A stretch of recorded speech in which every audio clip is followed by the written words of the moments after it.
नमस्कार दोस्तों, मैं RSD आज के इस वीडियो में दिल्ली दरबार से संबंधित मैटर लेकर आए हैं। दिल्ली दरबार को लेकर हमेशा विद्यार्थियों के अंदर ये कन्फ्यूजन रहता है कि ब्रिटिश काल में दिल्ली दरबार कितने हुए थे। ठीक है, अक्सर विद्यार्थियों को 1911 वाला जो दिल्ली दरबार है वही ध्यान में रहता है। दिल्ली दरबार के पीछे का क्या कॉन्सेप्ट है, क्या अवधारणा है, ये हम समझने का प्रयास करेंगे। दरअसल क्या है कि जो दरबार शब्द है ये मुगलों से लिया गया था। मुगल काल में भी दिल्ली दरबार या दरबार लगा करते थे। होता क्या था कि कोई राजा बन गया, कोई उत्तराधिकारी घोषित हो गया, तो उसमें कई आतिशबाजियाँ होती थी। राजा हाथी पे चढ़ के आते थे, बहुत खर्च किए जाते थे, है ना। किसी को भी राजा घोषित होने पर राज्याभिषेक के दौरान इस तरह के दरबार आयोजित मुगल काल में भी हुआ करते थे। ठीक है, लेकिन ब्रिटिश काल के अंदर जब ब्रिटिश काल उत्कर्ष पर था, है ना, तो उस टाइम में भारतीय नागरिकों को यह बताना जरूरी था, है ना, कि आपके महाराज कौन है, आपकी महारानी कौन है। इसी सिलसिले में लगभग 1877 ईस्वी के अंदर पहली बार ब्रिटिश पार्लियामेंट ने एक नियम द्वारा इंग्लैंड की रानी के लिए भारत की जो साम्राज्ञी घोषित करने वाला एक बिल लाया गया, एक कानून लाया गया, और उसके आधार पर वहाँ की महारानी को भारत की भी महारानी, भारत का भी साम्राज्ञी घोषित कर दिया गया। तो वहाँ से ये सिलसिला चलता है। तो पहला जो लगभग 3 दिल्ली दरबार हुए ब्रिटिश काल के अंदर, 3। पहला जो दिल्ली दरबार हुआ वो लॉर्ड लीटन के काल में हुआ। लॉर्ड लीटन का शासनकाल 1876 से लेकर 1880 के बीच का है। ठीक है, तो लॉर्ड लीटन भारत के वायसराय थे और इसी के काल में 1877 ईस्वी में पहली बार दिल्ली दरबार का आयोजन हुआ। वो दिल्ली दरबार के आयोजन के पीछे का जो कारण है वो ये है कि ब्रिटिश पार्लियामेंट ने एक नियम के द्वारा इंग्लैंड की रानी के लिए भारत की साम्राज्ञी घोषित किया गया, या भारत की साम्राज्ञी की पदवी को स्वीकृति दिया गया। और इसलिए लॉर्ड लीटन ने इस चीज को भारत के सामने, भारत के आवाम के बीच में रखने के लिए 1 जनवरी 1877 ईस्वी को दिल्ली में बड़ी धूमधाम से दरबार किया गया, जिसमें महारानी विक्टोरिया को भारत की साम्राज्ञी होने की घोषणा की गई। यानी कि अब भारत की जो साम्राज्ञी हैं वो महारानी विक्टोरिया हैं।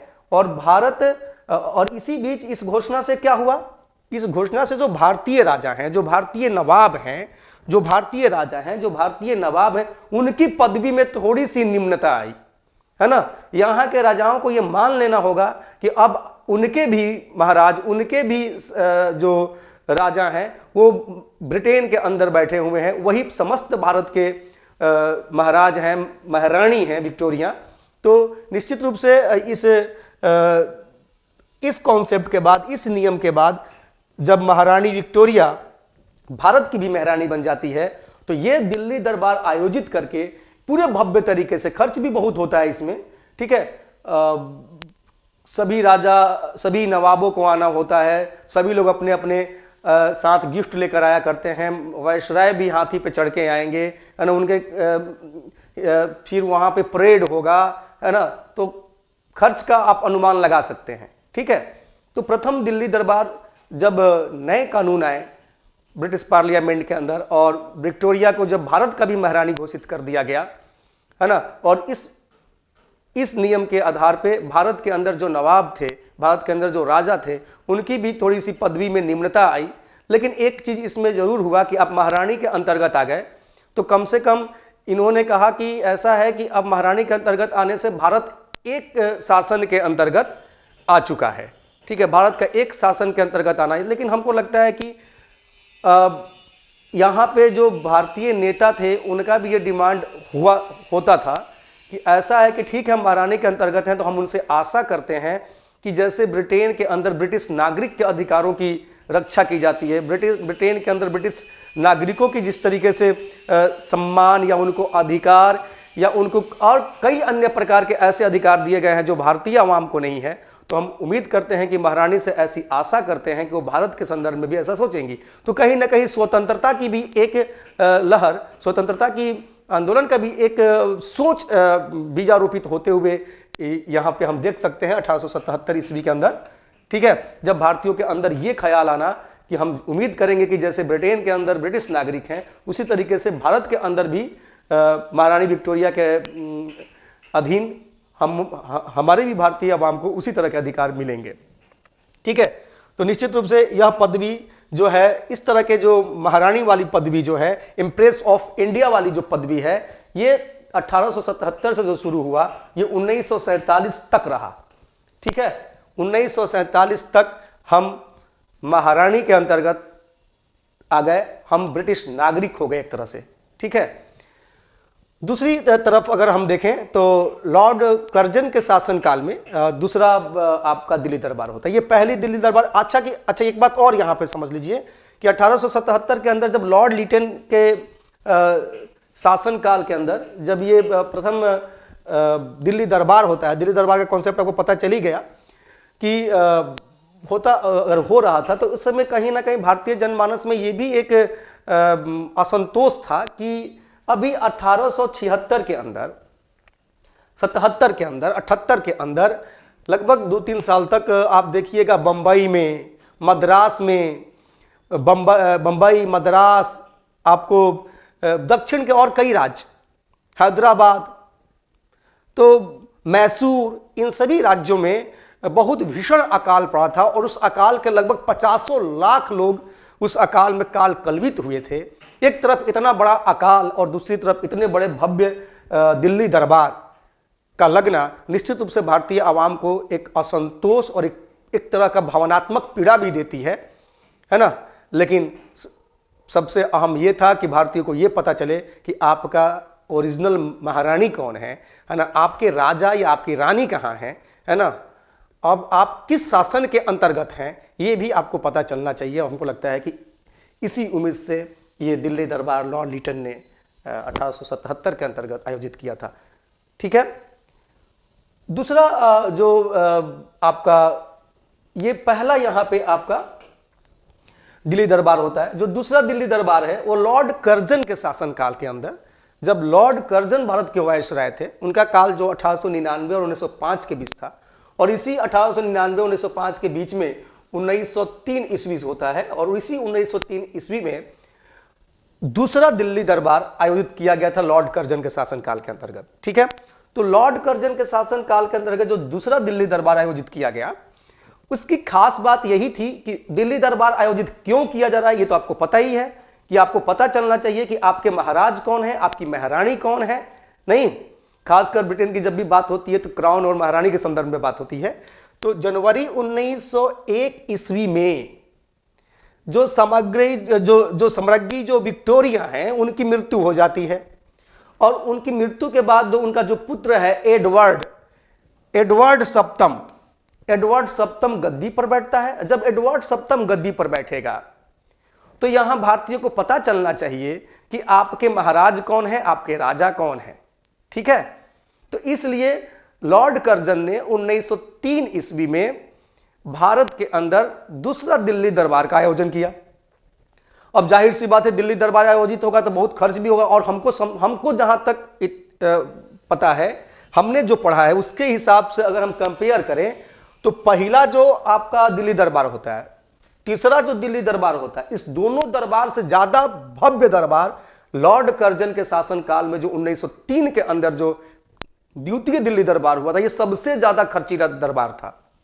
ठीक है, इसमें स्वयं महाराज आने वाले थे, एडवर्ड सप्तम की आने की बात थी, लेकिन थोड़ा निराशा हाथ लगी। इतना बढ़िया व्यवस्था किया हुआ था लॉर्ड कर्जन ने, थोड़ा सा निराशा इसलिए इनको हाथ लगी कि सब कुछ एडवर्ड सप्तम के स्वागत में सब कुछ सजाया गया था, कई हाथियां, कई राजा महाराजा, कई लोग अपने साथ गिफ्ट, है ना, हर तरह के गहने से सजे लदे स्त्रियां, सब लोग आई हुई थी। महाराज लोग आए हुए थे क्षेत्रीय स्तर के, है ना, कई नवाब आए हुए थे, लॉर्ड कर्जन, फिर सेना के जवान इस परेड में, हालांकि हर परेड में शामिल थे। हालांकि इस समय किचनर उस समय सेनापति हुआ करता था सेना का, लॉर्ड कर्जन के टाइम में। तो यहाँ पे देखते हैं कि थोड़े कर्जन को जब पता चलता है कि एडवर्ड नहीं आ रहे हैं तो थोड़ा उदासीन होते हैं और वो अपने भाई ड्यूक कनाड को भारत भेज देते हैं। जो एडवर्ड है वो अपने भाई ड्यूक कनाड को भारत भेज देते हैं, तो उनका स्वागत करना पड़ता है, जबकि लॉर्ड कर्जन को ऐसा लगता है कि खुद महाराज आएंगे। ऐसा नहीं हो पाता है तो थोड़ा लॉर्ड कर्जन निराश होता है, लेकिन फिर भी ये बहुत भव्य और बहुत बड़ा दिल्ली दरबार आयोजित हुआ था लॉर्ड कर्जन के काल में 1903 ईस्वी में। अब आप देखेंगे कि दिल्ली दरबार आयोजित करके तो हम बता दिए भारतीयों को कि आपके महाराज एडवर्ड सप्तम है ना। अब ये जो दिल्ली दरबार जो द्वितीय हो रहा उस समय देखिए ना माहौल कैसा था। लगभग लॉर्ड कर्जन का शासनकाल, देखिए लॉर्ड कर्जन का शासनकाल तो पूरा कंट्रोवर्सी से इसमें जुड़ा हुआ है ना। पूरा कंट्रोवर्सी बंगाल विभाजन को लेके हो, नहीं सबसे बड़ा तो बंगाल विभाजन को लेके था। तो वो सब अगर कुछ पल के लिए अगर हम देखें, बंगाल विभाजन तो 1905 में होता है, लेकिन अगर हम पूरे शासनकाल को देखें कर्जन के, तो कर्जन के पूरे शासनकाल में प्लेग जैसी महामारियों का दौर था। ये कर्जन का काल, और प्लेग तो पहले से भी था, लेकिन पूरा कर्जन का काल प्लेग जैसे बंबई, काठियावाड़ क्षेत्र है ना, ये सारे क्षेत्रों में पश्चिम जो भारत है लगभग प्लेग की महामारी के गिरफ्त में था। और उस टाइम में इतना भव्य दिल्ली दरबार का आयोजन करना, यहाँ भी कहीं ना कहीं जनमानस की जो भावनाएं हैं है ना, वो थोड़ी सी असंतोषप्रद हुई होगी इन दिल्ली दरबार से, कि इतने दिल्ली दरबार पे खर्च हो रहा है और प्लेग महामारी जैसी समस्याओं के निदान के लिए सरकार देख भी नहीं रही है। हालांकि प्रयास था, बिल्कुल किया गया था प्लेग की महामारी से बचाव के लिए। तो दिल्ली दरबार दूसरा भी लॉर्ड कर्जन के शासनकाल में 1903 ईस्वी में होता है, और दिल्ली दरबार की जो संकल्पना है वो आपको पता है। और तीसरा दिल्ली दरबार, यानी कि पूरे ब्रिटिश काल के अंदर, जब ब्रिटिश काल अपने उत्कर्ष पर थी, तो पूरे ब्रिटिश काल के अंतर्गत जो दिल्ली दरबार हुए थे वो मात्र 3 ही दिल्ली दरबार हुए थे। एक लॉर्ड लीटन के काल में, दूसरा लॉर्ड कर्जन के काल में, और तीसरा लॉर्ड हार्डिंग द्वितीय के काल में। तो और इनके शासन काल में जो हुआ था 1911 ईस्वी में तीसरा दिल्ली दरबार आयोजित किया गया। लॉर्ड हार्डिंग द्वितीय जो हैं वो इसलिए द्वितीय हैं कि जो प्रथम थे है ना, इनके बाबा थे, दादा लॉर्ड हार्डिंग प्रथम 1844 ईस्वी में भारत आए थे। 1844 से 1848 ईस्वी तक भारत में गवर्नर जनरल के पद पे रहे थे, और उसके बाद ही लॉर्ड डलहौजी, लॉर्ड कैनिंग जैसे गवर्नर आते हैं। तो जो लॉर्ड हार्डिंग प्रथम है उनकी मैं बात कर रहा हूं, जिनके ये पोता हैं। तो लॉर्ड हार्डिंग प्रथम का भी शासनकाल में पहला आंग्ल सिख युद्ध हुआ था। प्रथम आंग्ल सिख युद्ध जो 1845 में हुआ था वो इन्हीं के बाबा के काल में हुआ था। इन्हीं के बाबा जो लॉर्ड हार्डिंग प्रथम थे, ठीक है, 1844-1848 के बीच में, उसी बीच में प्रथम आंग्ल सिख युद्ध 1845 के अंतर्गत हुआ था। ठीक है, और सफल इनका वो युद्ध था। कहीं ना कहीं पंजाब को लेकर बहुत सफल गवर्नर जनरल थे लॉर्ड हार्डिंग प्रथम। ठीक है, तो इसलिए ये द्वितीय हैं कि इनके बाबा प्रथम थे।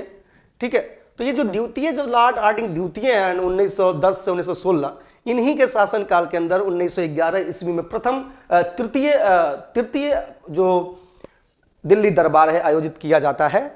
और जाहिर सी बात है कि ये अपने आप में एक नायाब आयोजन है दिल्ली दरबार, क्योंकि यही पहला दिल्ली दरबार है जिसमें खुद जॉर्ज पंचम और जो सम्राज्ञी हैं मेरी, जॉर्ज पंचम की पत्नी, वो आती हैं स्वयं। मैंने पहला ऐसा ये दिल्ली दरबार जिसमें खुद महाराज आ रहे हैं। ठीक है, तो इसलिए थोड़ा ये खास है। तो भारतीयों को ये आशा है कि ये आए हैं तो कुछ हमारे लिए जरूर कुछ घोषणा करेंगे, कुछ नया जरूर देंगे। भारतीयों को बड़ी आशा था, तो बिल्कुल वो आशा के अनुरूप खरे भी उतरते हैं। तो 1911 ईस्वी में सम्राट जॉर्ज पंचम अपनी पत्नी मेरी के साथ भारत आए, और 12 दिसंबर 1911 ईस्वी को दिल्ली एक महान अभिषेक दरबार हुआ, है ना, राज्याभिषेक जैसा। उस दरबार में सम्राट ने निम्नलिखित घोषणाएं की। तो इसमें तो कोई डाउट नहीं है कि तीसरा दिल्ली दरबार तो हुआ। ठीक है, उसमें उनकी कुछ घोषणाएं थी। तो महत्वपूर्ण तो दिल्ली दरबार क्यों होता था ये तो आपको पता ही है कि क्यों आयोजित किया जा रहा है। ठीक है, लेकिन इस तीसरे दिल्ली दरबार में, जिसमें खुद स्वयं महाराज आ रहे हैं, स्वयं महारानी आ रही हैं, ठीक है, तो इस एकमात्र दिल्ली दरबार जिसमें जॉर्ज पंचम और मेरी आ रही हैं, जो खुद ही महारानी है, महाराज हैं, बाकियों में ऐसा नहीं था। ठीक है, बाकियों में वायसराय को ही आयोजित करना पड़ा। यहां पे वायसराय भी हैं, लेकिन यहां पे महाराज भी हैं। ठीक है, और जाहिर सी बात है कि जब महाराज आते हैं तो महाराज के पहले बंगाल विभाजन हुआ था आने से पहले, और बंगाल विभाजन को लेकर भारतीय आवाम के अंदर एक असंतोष था। सबसे पहले वो लॉर्ड कर्जन के जो बंग भंग है बंगाल विभाजन, उसी को रद्द कर दिया, हटा दिया, और आसाम फिर एक पृथक प्रांत बना दिया गया। तो बंगाल विभाजन को रद्द किया, मोटा मोटी जो उनकी घोषणाएं थी वो मैं आपको बता देता हूं। तो ये जॉर्ज पंचम ने यहां पे बंगाल के विभाजन को रद्द किया, जो 1905 में लॉर्ड कर्जन ने किया था, और आसाम को फिर से एक पृथक प्रांत बना दिया गया, एक अलग प्रांत बना दिया गया, और साथ ही साथ बिहार, छोटा नागपुर तथा उड़ीसा को मिलाकर एक पृथक प्रांत बना दिया गया, जिसकी राजधानी पटना नियत की गई। तो इसी समय आपको बिहार भी मिला। ठीक है, जिस बिहार में बिहार, छोटा नागपुर तथा उड़ीसा तीनों प्रांत थे, और इन तीनों प्रांतों को मिलाकर एक राज्य बनाया गया था, और जिसकी राजधानी पटना नियत की गई थी। लेकिन आजकल ये बिहार, झारखंड और उड़ीसा तीन अलग अलग प्रांत हैं। बिहार, उड़ीसा, झारखंड, ये तीन अलग अलग प्रांत आज वर्तमान में हैं। ठीक है, लेकिन इसकी बुनियाद आपको घोषणा के साथ, जॉर्ज पंचम के घोषणा के साथ ही कर दी गई थी 1911 के अंदर।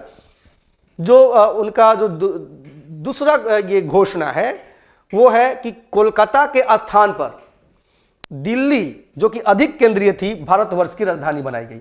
तो दिल्ली को राजधानी इसी समय बनाया गया, और बंगाल में जो इससे पहले जो कलकत्ता राजधानी हुआ करती थी, कलकत्ता से ट्रांसफर होके, है ना, दिल्ली राजधानी बनाई गई। इसी घोषणा में जॉर्ज पंचम ने घोषित किया दिल्ली को राजधानी। ठीक है, और दिल्ली राजधानी बनाने के पीछे का इतिहास अलग है कि क्यों ऐसा करना पड़ा। ठीक है, बंगाल के अंदर क्या दिक्कत थी, है ना। तो ये जब आप पढ़ेंगे इतिहास तो आपको पता चलेगा कि बंगाल के अंदर भी राष्ट्रवादी आंदोलन इतना तीव्र हो चुका था कि उसको कमजोर करने के लिए जरूरी था कि वहां की राजधानी बदलकर दिल्ली ले जाया जाए। ये एक कारण है, लेकिन बाकी अन्य कारण भी। अभी तो मैं जॉर्ज पंचम की घोषणाओं की बात कर रहा हूं, और आज के क्लास का मूल उद्देश्य यह है कि मैं आपको दिल्ली दरबार समझा दूं, और दिल्ली दरबार को लेकर जो आपको कन्फ्यूजन होता है वो दूर कर दिया जाए, है ना, कि भाई ब्रिटिश काल के अंदर 3 ही दिल्ली दरबार हुए थे, और तीनों दिल्ली दरबार अलग अलग टाइम में हुए थे, है ना, और ये क्यों होता था वो आपका कॉन्सेप्ट क्लियर हो जाए। तीसरा जो उनका घोषणा था जॉर्ज पंचम का, कि भैया प्राइमरी शिक्षा प्रसार के लिए लगभग 50 लाख रुपया व्यय करना स्वीकृत किया गया। तो 50 लाख रुपया प्राइमरी शिक्षा के लिए खर्च करना है, इस घोषणा के अंतर्गत यह स्वीकृत किया गया। यह भी एक बहुत शानदार घोषणा था कहीं ना कहीं जॉर्ज पंचम के द्वारा। और चौथा जो जॉर्ज पंचम की जो घोषणा थी, राजा की जो घोषणा थी, वो ये थी कि यह भी घोषित किया गया कि भविष्य में विक्टोरिया क्रॉस नामक मेडल वीर भारतवासियों को भी दिया जाएगा। तो जो विक्टोरिया क्रॉस मेडल है, इसी घोषणा के बाद जो वीर भारतवासी थे, है ना, जो युद्ध में बहुत अहम योगदान देते थे, है ना, उन भारतवासियों को भी विक्टोरिया क्रॉस मेडल देना प्रारंभ किया गया इसी घोषणा के अंतर्गत। तो ये है आपका दिल्ली दरबार। ठीक है, तो ब्रिटिश जब अपने उत्कर्ष पर थे तो उस समय 3 दिल्ली दरबार हुए। ये दिल्ली दरबार ब्रिटेन के अंदर महारानी के चेंज होने पर, राजा के चेंज होने पर, महाराज के चेंज होने पर किया जाता था, ताकि भारतवर्ष में ये पता चल सके कि आपके महाराज अभी कौन है, आपकी महारानी अभी कौन है। ठीक है, इस तरीके से ये 3 दिल्ली दरबार हुए। और ये लगभग जो महारानी वाला कॉन्सेप्ट है, जो इम्प्रेस ऑफ इंडिया वाला कॉन्सेप्ट है, 1877 से शुरू होकर 1947 तक चलता है, और इस बीच 3 दिल्ली दरबार होते हैं। 1877 ईस्वी में पहला, जो लॉर्ड लिटन के शासनकाल में होता है, और उस समय महारानी विक्टोरिया महारानी थी हमारी।